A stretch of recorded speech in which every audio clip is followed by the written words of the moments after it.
बुंदेलखंड के हैं और बुंदेलखंड में आस्था कूद कूद कर भरी है। मेरे दादा चाचा तो बहुत अच्छे से जानते होंगे कि अगर एक नीम के पेड़ के तरे और बरगद के पेड़ के तरे अगर हमने एक पत्थर रख दो और ऊपर भी तिलक लगा दो तो अगले दिन पूरा गांव प्रणाम होके दंडवत होके पूजन लगा।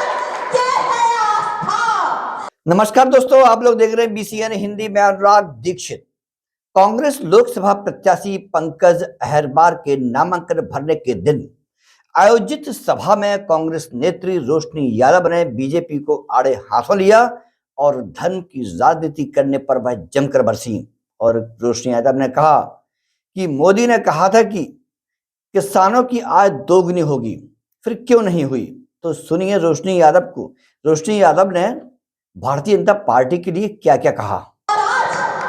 ये दुर्भाग्य है इस देश का कि 2014 में प्रधानमंत्री के रूप में एक राम का सेवक जिन्होंने धर्म के नाम पर राजनीति करना शुरू किया है और आज इस भारत देश का दुर्भाग्य, क्या दुर्भाग्य है।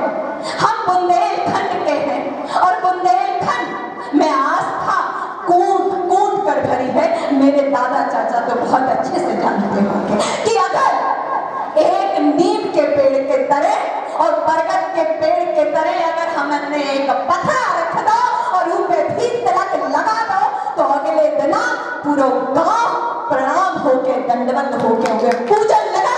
ये है आस्था। लेकिन दुर्भाग्य इस देश का कि भारतीय जनता पार्टी ने मंदिर के नाम पर राम भगवान और भगवान में आस्था रखने वाले और विपक्ष में खड़े रहने वाला नेता जो गरीब किसान महिला सम्मान की आवाज को उठाता है उसको रंग डाला है और राम के नाम को शर्मसार कर दिया। अगर आज कोई राम का नाम लेता है तो उसे भगवान नहीं उसे देशद्रोही कह दिया जाता है जो विपक्ष में खड़ा है। क्या ये सही है? आप सबको मैं पूछती हूँ, क्या ये सही है? और आज ये बेटी देखिए, मैं आज आप सबके बीच में बात रख करके चली जाऊंगी, लेकिन यह चुनाव की दृष्टि से नहीं। आज जो मेरा लोकतंत्र, इस भारत देश का लोकतंत्र जो बर्बाद हो रहा है और इस लोकतंत्र और संविधान को, बहुत से मेरे पूर्व में वक्ताओं ने संविधान की बात को कहा और ये सत्य है कि अगर हमें रोटी खाने का अधिकार कोई देता है, अगर हम पे कोई अत्याचार होता है, अगर किसी बहन की लाज और लज्जा जाती है तो वो अधिकार हमें संविधान ने दिया है कि हमें न्याय की पुकार लगा सके। लेकिन अगर ये भारतीय जनता पार्टी इस बार दोबारा सत्ता में आई तो हमसे ये अधिकार भी छीन लिया जाएगा। और मैं तो एक सामान्य गांव किसान की बेटी हूँ, इसलिए उस धरातल, उस जमीन में रह करके मेरे किसान माँ बाप जमीन को कैसे सींचते हैं ये मैंने मेरी आंखों से देखा है। अभी कुछ समय पहले जब इस निवाड़ी जिले, टीकमगढ़ जिले में ओला पड़े, क्या किसी भारतीय जनता पार्टी के मुख्यमंत्री ने, नेता ने हम किसान माँ बाप को शरण देने का काम किया? नहीं किया। और आज पूरे देश का किसान दादा क्या मांग रहा है? MSP, न्यूनतम समर्थन मूल्य, जो मेरे माँ बाप नहीं जानते उनको MSP का झुनझुना बजा बजा करके, भ्रमित कर करके, और मोदी जी ने ही अपने 40-40, 50-50 लाख के मंच से चिल्ला चिल्ला कर, चीख चीख कर कहा, क्या कहा कि हम किसानों की आय दोगुनी करेंगे। मेरे बुंदेलखंड के माँ बाप, हकीकत में बताना मेरे भाई, आप सबकी किसानी की आय दोगुनी हुई क्या? तेज स्वर में बोलेंगे, ये आवाज उस लोकसभा की संसद तक जानी चाहिए। लेकिन और इसीलिए मैं आज कहती हूँ कि देश मेरा जल रहा है, ध्यान से सुनिएगा, देश मेरा जल रहा है, आग लगी है सीने में, आग लगी है सीने में। ये भाजपा सरकार व्यस्त है खून करी सुनने में। राम मंदिर तो क्या बाबरी, राम मंदिर तो क्या बाबरी का पक्ष नहीं मैं लाई हूं, पक्ष नहीं मैं लाई हूं।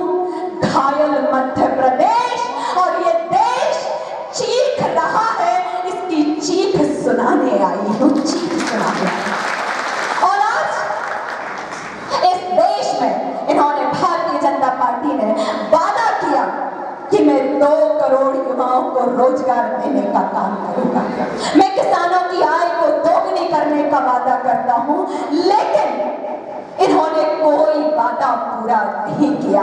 इन्होंने जो वादा पूरे किए हैं, किसानों की हमारी थाली में से अनाज का निवाला छीनने का काम किया है, महंगाई बढ़ा करके पेट्रोल डीजल के अड्डों को लूट का बाजार बना दिया है, जिससे मेरे गरीब भाई बहन की जेब लुटती रहे। और महंगाई की मार से एक तरफ मेरी मातृशक्ति को गैस चूल्हा देने का काम करते हैं और दूसरी तरफ गैस सिलेंडर का दाम बढ़ा करके रसोई को लूटने का काम करते हैं।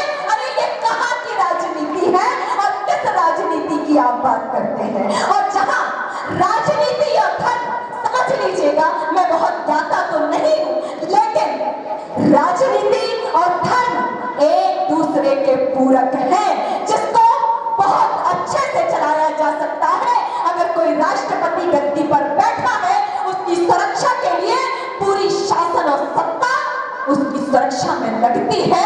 और वहीं अगर एक धर्म का प्रचारक आपकी गद्दी पर बैठा है, तो उसके प्रचार में भी पूरी शासन चाक चौबंदी में लगती है।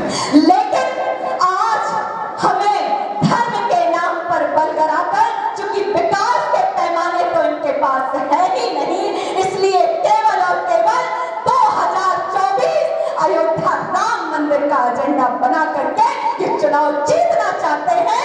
लेकिन मेरे कार्यकर्ता, मेरे माँ बाप, भूलना मत कि वही राम मंदिर है जिसका ताला आदरणीय राजीव गांधी जी ने खोला था।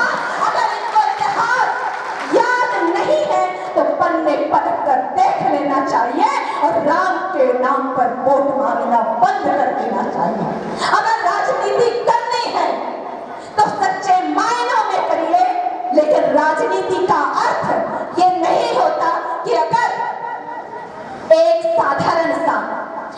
साधारण सा व्यक्ति दिल्ली में अपनी सत्ता को चलाता है, अरविंद केजरीवाल, सबने लगभग नाम तो सुन लिया होगा, 3 बार से मुख्यमंत्री, इस केंद्र सरकार की नाक में नकेल कसा हुआ है और नाक के नीचे बैठ करके उनकी नाक के बाल खींच करके सत्ता को चलाता आया।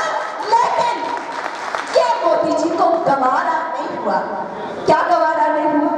कि अरे मोदी जी तो बड़े घमंडी और गुरूरी आदमी कि मेरे सामने केवल एक ये मुख्यमंत्री बचा है और एक झारखंड के मुख्यमंत्री, तो सुरेन जी को भी जेल में डाल दिया।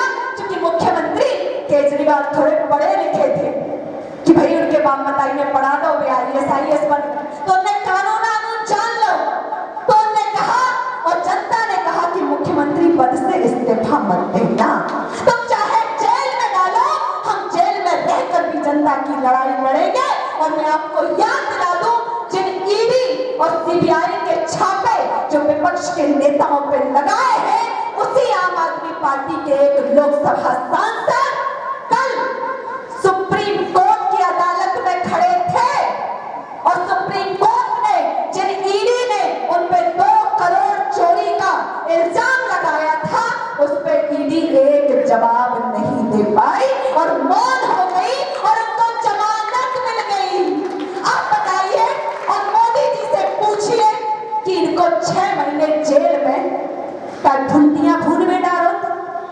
हमें तो यही करता था कि भुंडियां भून रहे थे, तो समय नहीं मिला, तनक आ जाओ चुनाव प्रचार करवा लो, जैसे आज भी तनक कम जने दिखा रहे हैं। तो मैं तो दादा यही निवेदन करूंगी सबसे, मैं बहुत ज्यादा तो नहीं जानती, लेकिन हम जिस पार्टी को सींचते हैं और आप सब यकीनन बहुत मेहनत करते हैं, पूर्व में मेरी बहन ने भी बताया कि हम सब इतनी बड़ी सौगातें, इतनी बड़ी सौगातें। राहुल गांधी पे एक दृश्य नजर डालते हैं, चूंकि समय का अभाव है तो मुझे बात को खत्म भी करना होगा। आप बताइए, मोदी जी ने इतना चुनाव प्रचार किया, कभी मोदी जी ने कोई पैदल यात्रा की? कभी वो किसान के नेता बन पाए? एक राहुल गांधी जी एक ऐसा नेता है दादा, जिन्होंने हर किसान, मजदूर, गरीब, आदिवासी सबके मन में उतरकर भारत जोड़ो न्याय यात्रा चलाई और पैदल यात्रा पूरे देश की कर डाली। तो ये हमारे लिए गौरव की बात है। लेकिन उनको पप्पू दिखाने के लिए ये जो हमारे चंद, यहाँ पे भी मेरे कुछ मीडिया के भाई बंधु होंगे, मैं उनको प्रणाम करती हूँ, लेकिन ये जो हमारे देश का चौथा स्तंभ है और आजकल सोशल मीडिया पे, फेसबुक, व्हाट्सएप के माध्यम से, और इनका भाषण सुनिएगा, एक अमित शाह जी का भाषण वायरल हुआ है और धोखे से उनकी क्लब हम कांग्रेस के हाथ लग गई। उमेश जी कह रहे कि भैया पूरी कार्यकर्ता की फौज बैठाएं और कह रहे तुम्हारे केवल व्हाट्सएप और सोशल मीडिया चलाओ सीख लो और आम जनता के घर घर तक व्हाट्सएप पहुंचा दो। उमेश जी झूठी